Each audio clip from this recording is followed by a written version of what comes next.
В эфире БСТ, передача интервью, студии Тимур Давлетов. Здравствуйте. Итак, сегодня мы посвятим эфир тому, что очень много застройщиков, так называемых аферистов, которые обманывают людей в сфере индивидуального жилищного строительства. Как не попасть на удочку мошенников, нам расскажет юрист Максим Менчиков, он у нас в студии. Максим Сергеевич, я вас приветствую. Здравствуйте, Тимур.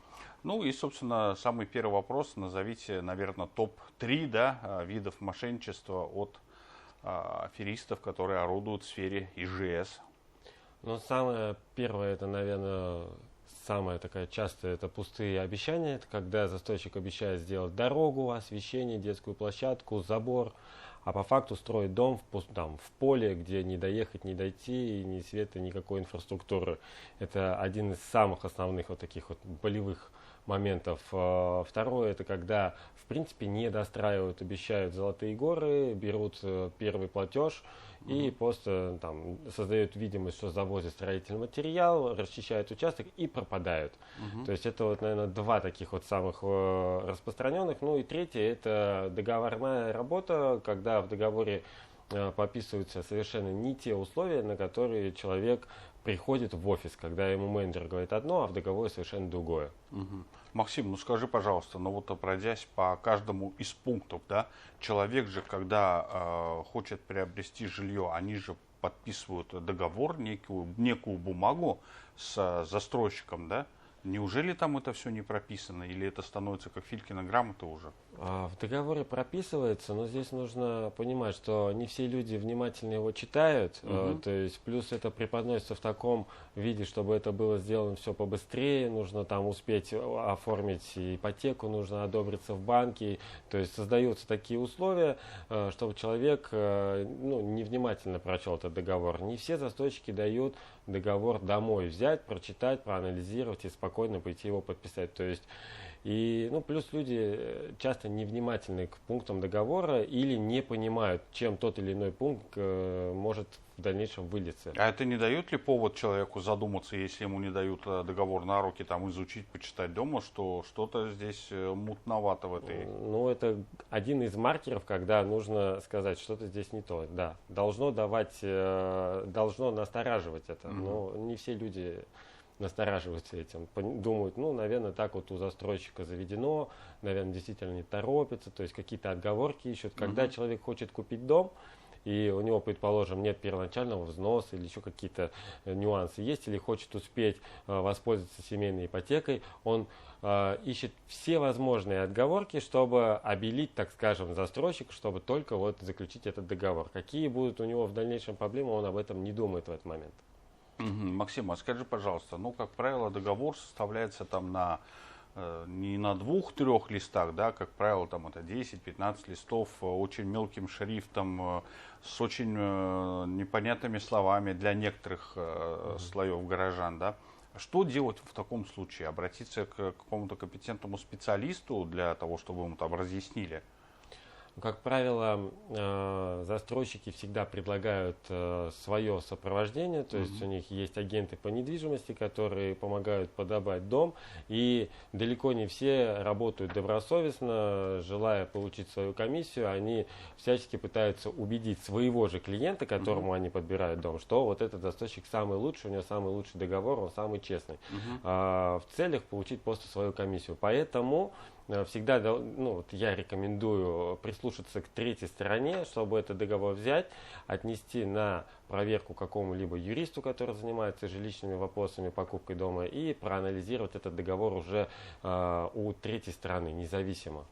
Не торопиться, в общем, самое главное, да? Максим, скажи, пожалуйста, среди застройщиков недобросовестных, я подчеркну это, есть такая схема, когда ты вносишь деньги, и вот, как ты уже говорил, да, создается видимость. Вот они сделают тебе фундамент, и после этого пропадают.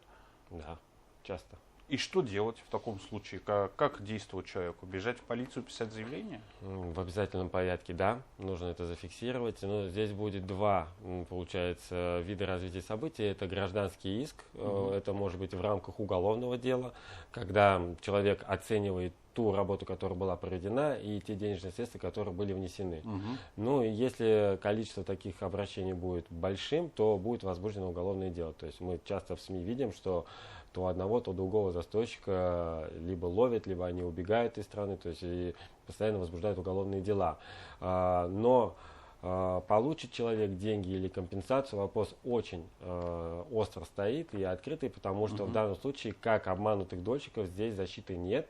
И может случиться так, что у обманутого покупателя индивидуального жилого дома останется ипотека на 30 лет, которую он должен будет платить, и не будет дома. Такое очень может быть. Смотри, люди часто очень путают понятия ИЖС, СНТ, ЛПХ. Насколько вообще критична эта ошибка с точки зрения риска потери денег? Можешь пояснить, пожалуйста? Да, в первую очередь это вид разрешенного использования земельного участка, на котором будет находиться дом. И в зависимости от этого вида разрешенного использования у него есть определенная там юридическая сила. То есть самое лучшее это, конечно же, ИЖС. То есть это конкретно под индивидуальную жилищную застройку. Это самый надежный, самый лучший вариант считается. Но сейчас распространено строительство именно в СНТ, то есть вид разрешенного использования, грубо говоря, садовые участки. В садовых товариществах там сейчас законодательно также разрешено прописываться. В принципе, этого людям достаточно. Даже провести газ можно. И потерять, не потерять деньги здесь вопрос, наверное, от вида разрешенного использования особо не зависит. Зависит от того, насколько эта земля правильно была оформлена и насколько был правильно оформлен договор с самим застройщиком. Я слышал и про такие случаи, когда человек приобретал земельный участок, ну, под ту же самую застройку, да, а она в итоге была обременена. Вот как не попасть в такую ситуацию? Часто и очень частое обращение, когда проходит либо газовая труба, либо это определенные ограничения, где посадка самолетов, например, может быть определенный пояс. То есть у нас вот все земельные участки делятся на определенные пояса. То есть и есть очень суровые ограничения, например, даже мусорки в некоторых моментах нельзя ставить в жилых поселках, потому что будут птицы, а если самолет заходит на посадку, то это может препятствовать. И в этом случае потенциальному покупателю нужно проверять самостоятельно, какая земля, из-под чего она была выведена. То есть если это были поля год назад, а сейчас там активно застраивают, то это тоже повод для того, чтобы поглубже вникнуть в суть вопроса, изучить и так далее. Но обратиться в земельный комитет, то есть в Минзем. В некоторых случаях это может быть УЗИО, управление земельным имущественным отношений, с запросом, то есть по тем или иным земельным участкам, ну и посмотреть, что и как. Не так давно я занимался расследованием одного, так скажем, дела, да, в рамках журналистской деятельности. И вот целый поселок, пока не буду называть его в эфире, да, вроде бы построили дома, их много, их реально много, но качество оставляет желать лучшего. Вот как быть людям в такой ситуации? И вообще, что делать? Как бы никто же от этого, получается, не застрахован. Абсолютно никто не застрахован, и законодательство в данном случае, оно пока у нас стихийно. То есть все юристы руководствуются законом о защите прав потребителей. Здесь пострадавшие люди, которые страдают от промерзающих окон, от текущих крыш, они имеют право и пользуются им на обращение в суд за взысканием строительно-технических недостатков. То есть проводится оценка, и люди подают в суды и требуют компенсации застройщиков. Не всегда это успешно. Некоторые застройщики не платежеспособны. То есть, поэтому в первую очередь, наверное, нужно и контролировать, и проверять. То есть, чтобы не столкнуться в дальнейшем с такими проблемами.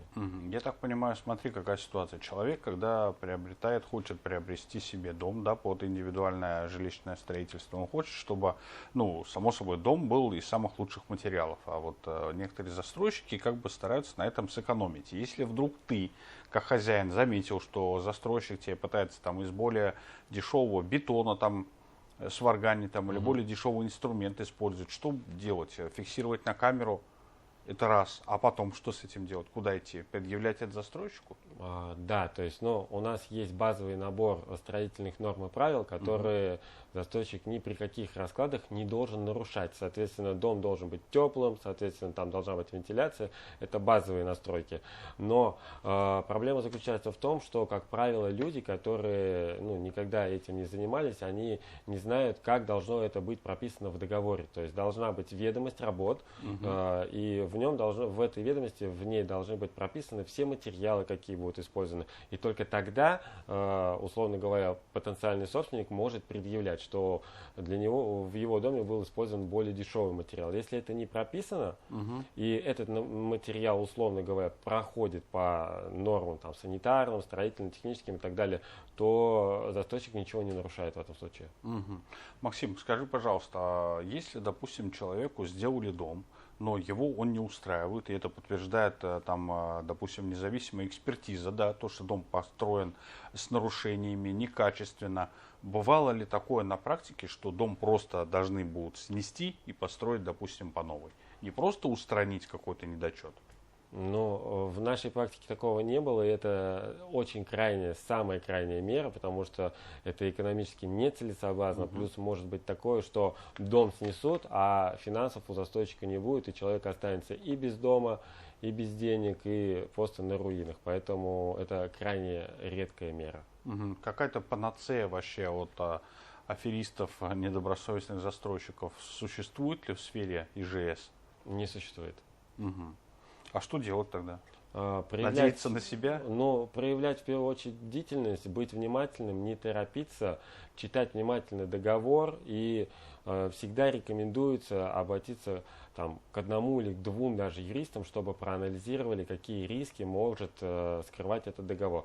И нужно всегда понимать, чью редакцию договора вы читаете. То есть, если вам дают редакцию от застройщика, то конечно же, она будет все-таки в каких-то пунктах в пользу застройщика.